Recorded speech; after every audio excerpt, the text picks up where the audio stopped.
E olha, em época de crise tem se tornado cada vez mais difícil para muita gente honrar os pagamentos. Isso tem acontecido principalmente com os idosos. Uma pesquisa recente revelou que 7 milhões de brasileiros com 61 anos ou mais não conseguem arcar com os pagamentos. Sobre o assunto, eu converso agora com a coordenadora do CIAPEVI, que é o Centro Integrado de Apoio e Prevenção à Violência contra a Pessoa Idosa, Isabel Lopzic. Isabel, bom dia. Seja bem-vinda ao Bom Dia Maranhão. Isabel, o que leva esses idosos a entrarem aí nessa triste estatística de inadimplência, hein? Em primeiro lugar, o próprio idoso, ele passou a ter mais facilidade de ter acesso a um empréstimo consignado, a questão da família, às vezes para agradar o neto, o familiar, eles fazem empréstimo para essas pessoas. Outras vezes, o próprio abuso financeiro, eles são obrigados a fazer empréstimos e a gastar mais do que deveria.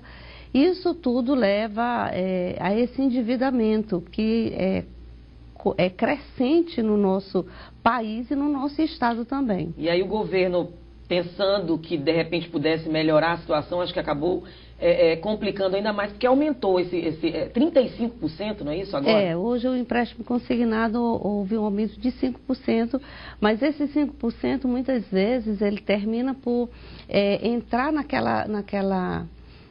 parte financeira que era destinado a compra de medicamentos, de alimentação. Então, muitos idosos inadvertidamente fazem empréstimo, às vezes até para guardar.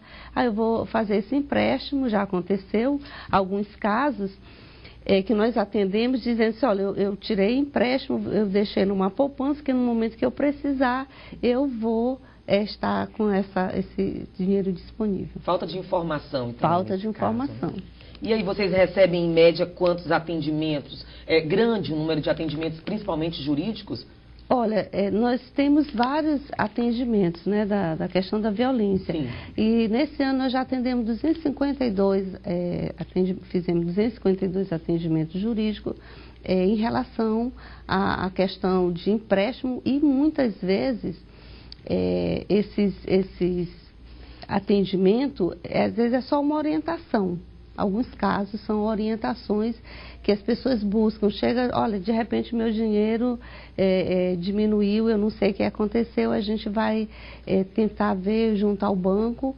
Foi empréstimo que foi feito sem o consentimento desse idoso. Pois é, mas ainda tem esse outro problema também, né? De repente o idoso lança a mão de um documento de identificação, às vezes, na maioria das vezes, o neto ou o próprio filho, a pessoa que está próxima do idoso vai ao banco de maneira muito rápida e muito fácil, acaba tirando o empréstimo aí, o idoso só vai se dar conta quando recebe o contra-cheque. É bem assim que acontece, Isabel. Acontece muito, muito, isso aí é recorrente ali na defensoria.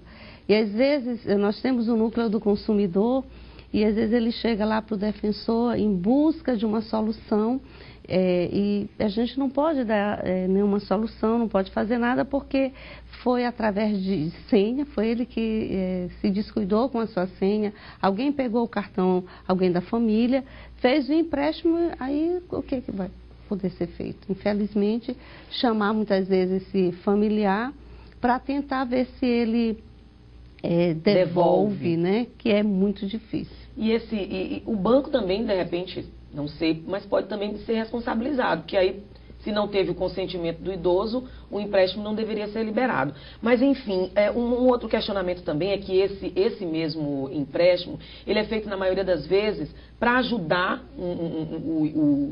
o filho, o familiar, o neto. Só que o idoso, nesse primeiro momento, ele ajuda, mas infelizmente não tem, na maioria das vezes, o retorno. Não tem o retorno. O familiar acha que foi uma doação, por exemplo. Isso é muito comum.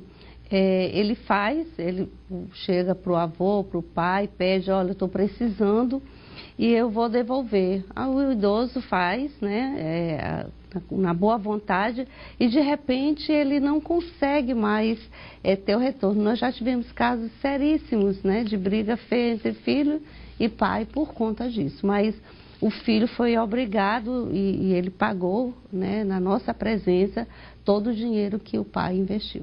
Na verdade, esse empréstimo consignado, ele acaba, o idoso acaba não sabendo que mesmo assim ele tem que pagar juros. Os juros um pouco mais baixos do que o outro tipo de empréstimo, mas paga juros, paga multa. Essa é uma das dificuldades. No momento que há um juro bem baixo, as pessoas se sentem, né, dispostas a fazer aquele empréstimo. Aí depois, quando começa a ver que pesa no salário, no final do mês diminuiu bastante, aí realmente é muito difícil. Então, o idoso ele precisa pensar antes, muito antes de fazer determinado empréstimo, a não ser nos casos que são necessários, às vezes é uma enfermidade que precisa ser sanada, ali a gente não pode também descartar a questão do empréstimo, que também é fundamental para algumas pessoas. E quando esse idoso ele se sentir de alguma forma coagido, quando ele não quiser fazer esse empréstimo e que de repente o familiar esteja ali insistindo para que ele faça, o que ele deve fazer, quem ele deve procurar? Olha, a princípio seria a delegacia, né, de proteção ao idoso, mas dificilmente o idoso vai procurar uma delegacia.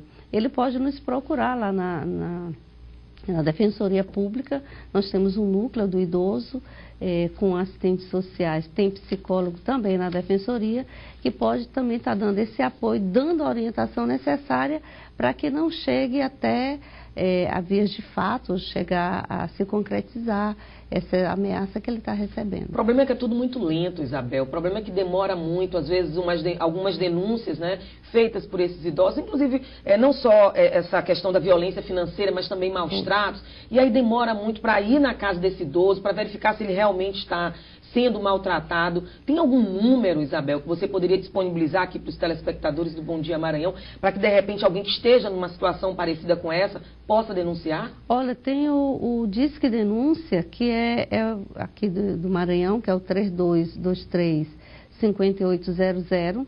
É o Disque 100, liga o Disque 100, que é um número também nacional.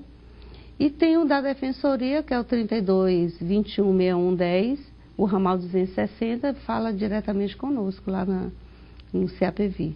Ok.